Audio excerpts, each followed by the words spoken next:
여러분이 영화를 고르실 때 가장 먼저 접하는 거 뭘까요? 바로 그 영화의 포스터죠. 포스터는 영화에 대한 첫인상을 주는 것이기 때문에 굉장히 중요한 역할을 담당합니다. 강렬한 포스터 한 장이 그 영화를 보고 싶게끔 만드는 경우도 있고요. 또 거꾸로 영화에 대한 오해를 불러일으키는 그런 포스터들도 있습니다. 자, 오늘 까칠한 시선에서 영화 포스터에 대해서 딴죽을 걸어보겠습니다. 자, 지난주에 개봉한 영화 브루클린입니다. 영화 속에서 여주인공 에일리스는 뉴욕 생활의 와중에 심한 외로움을 겪게 됩니다. 이런 와중에 이탈리아 출신의 한 남자를 만나게 되고요. 사랑에 빠집니다. 그런데 갑작스러운 일로 다시 아일랜드에 잠시 다녀올 수밖에 없게 되면서부터 그녀의 고민이 시작됩니다. 그래도 고향 사람들이 자신을 반겨주는 아일랜드에 남을 것이냐, 아니면 사랑하는 남자가 기다리고 있는 뉴욕으로 갈 것이냐, 이런 딜레마죠. 그러니까 영화는 바로 에일리스라는 한 여성이 삶의 갈림길에서 어떤 선택을 하느냐에 대한 이야기를 풀어갑니다.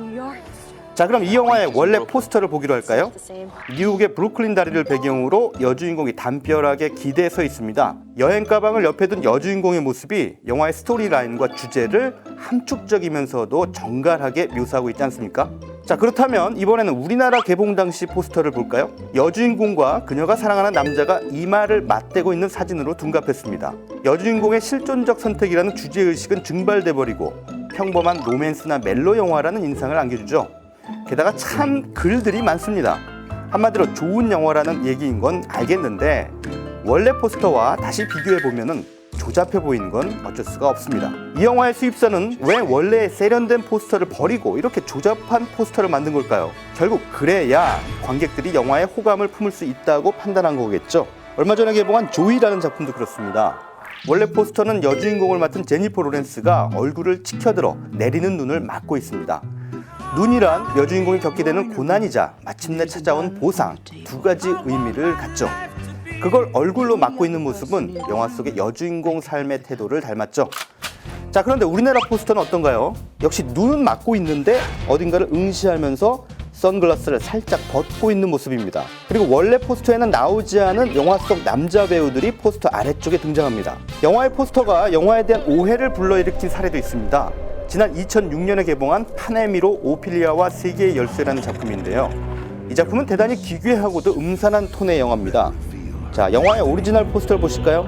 영화의 분위기 그대로 소녀가 압도적이고도 공포스러우면서도 위험한 상황에 처한 느낌을 주죠.